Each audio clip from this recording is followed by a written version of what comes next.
8 of swords का card हमारे सामने आया है। मुझे लग रहा है कि किसी तरीके का कमिटमेंट इस वक्त आप में से बहुत सारे लोगों को समझ नहीं आ रहा है कि देना है कि नहीं देना है, इस रिलेशनशिप में आगे बढ़ना है नहीं बढ़ना है। तो बहुत सारे क्वेश्चंस हैं। लेट अस फाइंड आउट कि ये रिलेशनशिप इस वक्त कैसा है आप दोनों का, आपका और आपके पार्टनर के बीच में। मुझे लग रहा है कि आप में से बहुत सारे लोग इस वक्त एक्सट्रीम स्ट्रेस के अंदर हैं, डिसाइड नहीं कर पा रहे हैं कि रिलेशनशिप में हो क्या रहा है, करना क्या है। हो सकता है आप दोनों, आप और आपके पार्टनर एक दूसरे के साथ में किसी तरीके की लड़ाई वगैरह हो रही है या किसी तरीके की नेगेटिव एनर्जीज को फेस कर रहे हैं, या हो सकता है कि आप दोनों किसी और से फाइट कर रहे हैं। लेकिन फाइटिंग यहाँ पर बहुत टाइप की है। पहली फाइटिंग है कि आप एक दूसरे के साथ फाइट कर रहे हैं, ठीक है, या आप दोनों के बीच में मिसअंडरस्टैंडिंग्स हो रही हैं, या आप दोनों एक दूसरे को ठीक तरीके से ना समझ पा रहे हैं, ना रिलेशनशिप में सेटल हो पा रहे हैं, ना रिलेशनशिप को बैलेंस कर पा रहे हैं। तो एक वो फाइट हुई। सेकेंड फाइट हुई कि आप दोनों कंपैटिबल नहीं है एक दूसरे के लिए, या बहुत सारी चीजों को सोच करके आप अपने मन में ये क्वेश्चंस पुल आउट कर रहे हैं कि क्या ये रिलेशनशिप सही है, क्या ये रिलेशनशिप वर्दी है, क्या मुझे इस रिलेशनशिप में रहना चाहिए। और ऐसे बहुत से क्वेश्चंस आपके मन में हैं, मनमुटाव चल रहे हैं आप दोनों के बीच में एक दूसरे को लेकर के। इस वक्त बहुत पॉजिटिव एनर्जी मुझे नहीं दिख रही है इस वक्त। ओके, बहुत ज्यादा फायर है, बहुत गुस्सा है आपको इस पर्सन के ऊपर।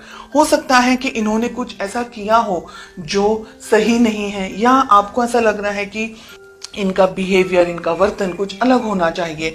आपके मन में गुस्सा है, आपके मन में बोझ है, आप खुश नहीं हैं, आप कहीं ना कहीं अपसेट एनर्जीज में, कुछ प्रॉब्लम है, कुछ दुख है, किसी तकलीफ को फेस कर रहे हैं। हो सकता है फैमिली को लेकर के प्रेशर हो सकता है कि आप दोनों के रिलेशनशिप में फैमिली या पेरेंट्स नहीं मान रहे हैं, या कोई और तरीके का सोसाइटी का प्रेशर हो। ऐसा हो सकता है कि आप भी समझ नहीं पा रहे हैं कि अब क्या करना है। तो मुझे बहुत ज्यादा कंफ्यूजन यहाँ पर दिखाई दे रहा है। चलिए देखते हैं आपके पार्टनर की क्या फीलिंग्स हैं। उनके मन में है एस ऑफ कप्स, बहुत ही प्यारा। उनको शुरुआत करनी है इस रिलेशनशिप की, फिर से आपके साथ में आगे बढ़ना चाहते हैं, आपके साथ एक रिलेशनशिप वो देख रहे हैं। हालांकि कंफ्यूजन मुझे आपकी तरफ से ज्यादा दिखाई दे रहा है। आपके पार्टनर, ठीक है, जो भी है, हो सकता है कि आप दोनों के बीच में किसी तरीके का लड़ाई झगड़ा वगैरह अगर कुछ भी हुआ है, या मिसअंडरस्टैंडिंग, मिसकम्युनिकेशन अगर हुआ है, तो हो सकता है कि आपके लिए ज्यादा हो, आपके पर्सन के लिए कम हो। बिकॉज उनके मन में तो एस ऑफ कप से प्यार है, मोहब्बत है, रिलेशनशिप को आगे बढ़ाना चाह रहे हैं, नेक्स्ट लेवल पर लेकर जाना चाह रहे हैं। क्वीन ऑफ वॉन्ड्स, कोई लेडी हो सकती है, कोई फेमिनिन एनर्जी हो सकती है आप दोनों के रिलेशनशिप के बीच में। हो सकता है कि कोई डोमिनेट कर रहा हो आप दोनों के रिलेशनशिप को। हो सकता है कि आपके पर्सन को कोई डोमिनेट कर रहा हो, या आपको कोई डोमिनेट कर रहा हो। कोई मदर हो सकती है आपकी, उनकी, कोई ऐसे उम्र लायक व्यक्ति हो सकते हैं, पेरेंट्स हो सकते हैं, सोसाइटी हो सकती है, फाइनेंसेस को लेकर के स्ट्रेस हो सकता है।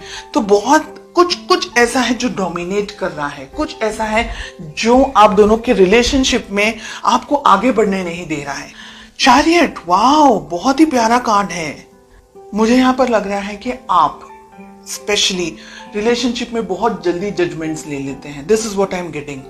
बहुत जल्दी जजमेंट ले लेते हैं, बहुत ज्यादा जल्दी सोचने लग जाते हैं।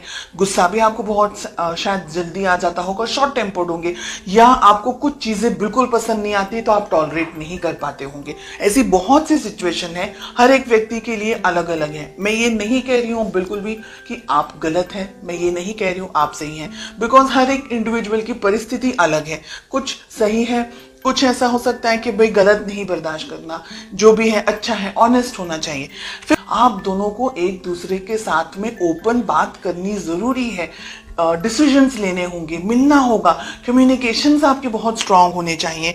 आप दोनों देखिए, हर एक रिलेशनशिप में, चाहे आप वो कोई भी रिलेशनशिप ले ले, मदर डॉटर ले ले, फादर डॉटर ले ले, सन ले ले, सिबलिंग्स ले ले, स्पाउस हस्बैंड वाइफ ले ले, फ्रेंड्स का ले ले, है ना, कोई भी रिलेशनशिप आप ले लें, हर एक रिलेशनशिप में उतार चढ़ाव आते रहते हैं। No relationship is 100% perfect and no relationship is कि भाई कोई झगड़ा ही नहीं हो रहा है। जिन रिलेशनशिप्स में बिल्कुल भी लड़ाई झगड़े नहीं होते वो 100% कॉम्प्रोमाइजेस पे चल रहे होते हैं और वो एक ही लेवल तक चलते हैं, उसके बाद में वो रिलेशनशिप नहीं बढ़ते।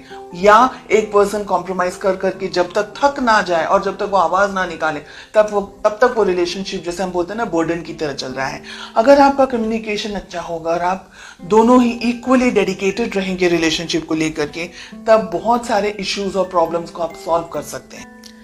अपने पेरेंट्स की तरफ से अप्रूवल एक्सपेक्ट कर सकते हैं, फैमिली का सपोर्ट एक्सपेक्ट कर सकते हैं। रिलेशनशिप के अंदर अगर फाइनेंशियल कुछ प्रॉब्लम्स इश्यूज चल रहे हैं तो बहुत सारी चीजें, बहुत सारे गुड न्यूज, बहुत अच्छी चीजें, ब्लेसिंग्स आप एक्सपेक्ट कर सकते हैं। लेकिन आपका बैलेंस होना बहुत जरूरी है। रिलेशनशिप में आप दोनों की बहुत ज्यादा चेंजेस आने की संभावना मुझे यहाँ पर दिखाई दे रही। बहुत स्ट्रांग चेंजेस आ सकते हैं आप दोनों के बीच में। शादी आप भी चाहते हैं, शादी वो भी चाहते हैं, तो रिलेशनशिप में मैरिज हो सकती है। सही मौके का इंतजार करना है, सही तरीके से बात करनी है, कम्युनिकेशंस आपके स्ट्रांग रहने चाहिए एक दूसरे के साथ में। मिसअंडरस्टैंडिंग्स की जगह नहीं होनी चाहिए। दोनों को ही इक्वली एक दूसरे को सपोर्ट करना है, बिकॉज आप दोनों इस रिलेशनशिप को चाहते हैं। एक हाथ से या एक, हम कहेंगे कि एक तरफ से गाड़ी आगे नहीं बढ़ सकती, तो दोनों के इनपुट्स इक्वल होने चाहिए। थोड़ा आपको दोनों को एक दूसरे के साथ टाइम स्पेंड करने की जरूरत है, बैठकर बात करने की जरूरत है। क्या सही है, क्या गलत है, क्या किस तरीके से आप रिलेशनशिप को बढ़ा सकते हैं, आगे उसको ग्रो कर सकते हैं, एक दूसरे की जिंदगी में और ज्यादा हैप्पीनेस और ज्यादा पीस लेकर के आ सकते हैं।